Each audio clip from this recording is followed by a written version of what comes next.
आप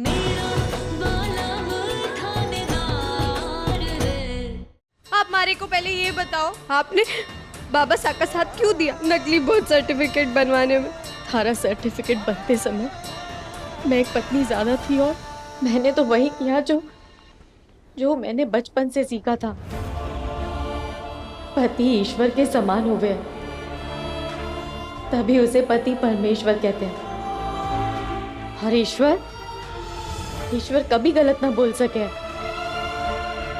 तारे बाबा साहब ने जो बोला, जो हुक्म दिया मारे को, वो हमारे लिए पत्थर की लकीर। अरे बाबा साहब ने जो मारे को उस समय चुप करवाया, वो चुप्पी मैं कभी तोड़ ही ना पाई। लेकिन जब थारी शादी की बात आई तो एक माँ खुद को रोक ना सकी और सही का साथ देने की कोशिश की, पर नाकाम रही। मारे को माफ कर दे लाडो, ऐसे पति पत्नी के बीच के वचनों को निभा रही थी। यही साथ तो पति पत्नी के रिश्ते की बुनियाद हो गए ना। तुम जानती हो बुलबुल, एक रिश्ते की बुनियाद में तो सबसे इम्पोर्टेंट चीज क्या है? सच्चाई और सम्मान। नहीं माँ, पति पत्नी के रिश्ते की बुनियाद सच्चाई और सम्मान होती है। आपने तो बाबा का साथ देकर अपना पत्नी धर्म निभा लिया, लेकिन मैं थानेदार को क्या जवाब दूंगी? मारे ब्याह के वचन का क्या? थानेदार का मारे पे भरोसा, उसका क्या? उन्होंने तो सबसे मुश्किल घड़ी में हमारा हाथ थामा था।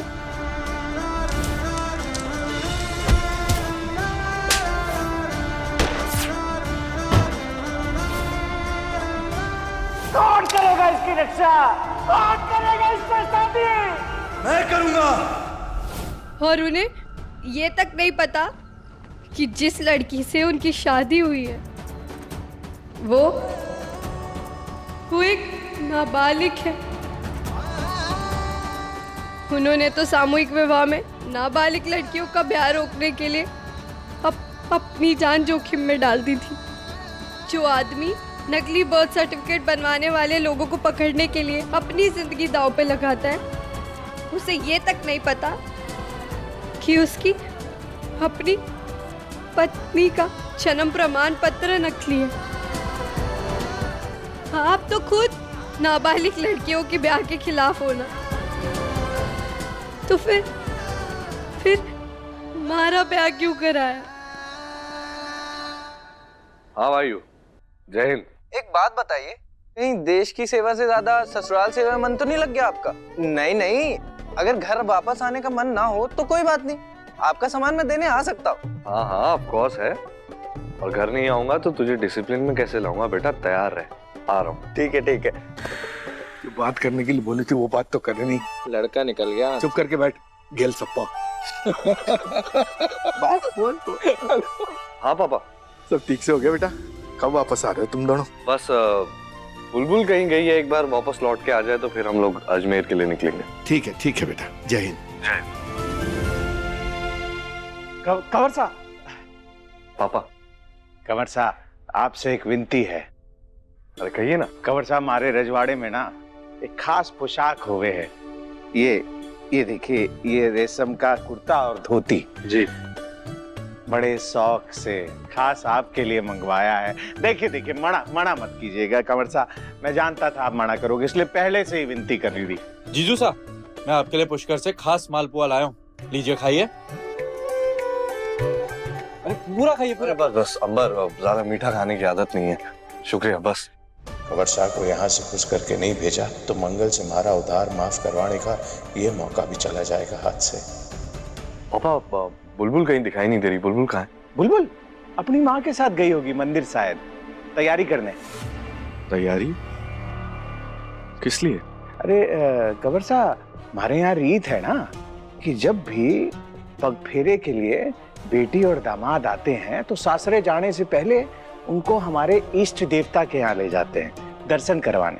आपको भी वहीं ले चलते हैं मंदिर। चलिए। हाँ। ना, माँ उतारी तो वो हमारे जिगर का टुकड़ा है। ये सब कुछ जानते हुए हमारे साथ बुरा करूंगी? लाडो, मैंने बहुत कोशिश की थी, हमारे साथ गलत ना हो, ये ब्याह रुक जाए या कंवर साथ तक सच्चाई पहुंच जाए। मैंने तो शगुन के लिफाफे के बहाने उन तक थारा असली जन्म प्रमाण पत्र और चिट्ठी पहुंचाने की भी कोशिश की थी, पर वो जल गई।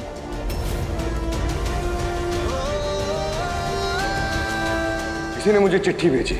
इस चिट्ठी में लिखा हुआ है कि मेरी नाबालिग छोरी का ब्याह उस सामूहिक विवाह में करवाया जा रहा है।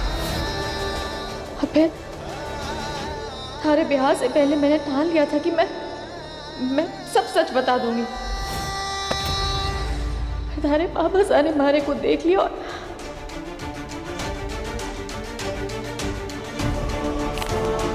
प्रमाण पत्र तो जल गया था, ये कहां से आ गया? क्या करने जा रही थी केल सप्पी की था? इतना बड़ा पाप ना होने दे सकती। मैं कंवर सा को जाके सब कुछ सच सच बता दूंगी कि वो जिस बुलबुल से ब्याह करने वाले वो नाबालिग है, और ये रहा उसका सबूत। पागल हो गई है? दिमाग खराब हो गया तेरा? अपनी बेटी की जान की दुश्मन बन जाएगी? हाँ? याद नहीं है तुझे कैसे रतन उठा के ले गया था बुलबुल को? अगर कंवर सा ने बुलबुल से ब्याह नहीं किया तो वो रतन जेल से छूटकर पता नहीं क्या हालत करेगा हमारी बुलबुल की। सोच जरा, जैसे आज कंवर सा ने बुलबुल को बचाया, उसका साथ दिया, वैसे हमेशा उसकी रक्षा करेंगे। 17.5 और 18 में सिर्फ 6 महीने का फर्क होता है, और 6 महीने तो यूं पलक झपकते ही पूरे हो जाएंगे।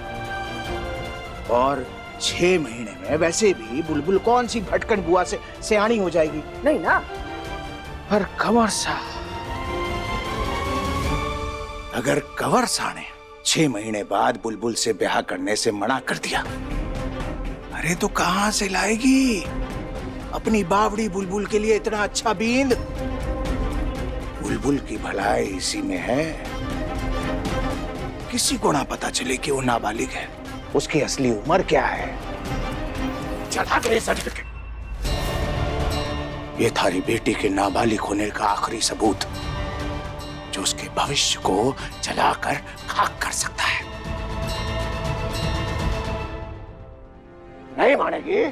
ठीक है, जा जा जा जा जा जा, जा जाके बता दे कंवर सा को, सारा सच बता दे। और एक बात याद रखना, मैं भी रजवाड़ा हूँ, एक बदनाम लड़की को अपनी हवेली में रखकर अपने पुरखों का नाम खराब नहीं होने दूंगा। अपने हाथ से जहर देकर मार दूंगा।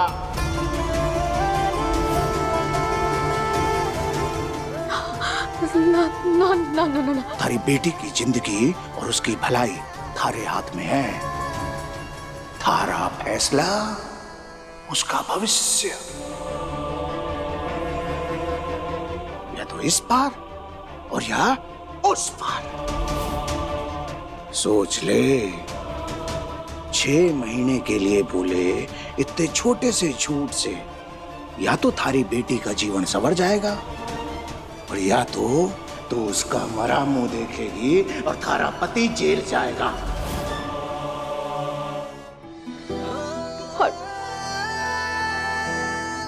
और उस दिन मैं बहुत डर गई थी लाडो, क्योंकि मारे को पता था कि थारे बाबा साहब अपनी झूठी शान, अपने नाम और अपने घमंड के कारण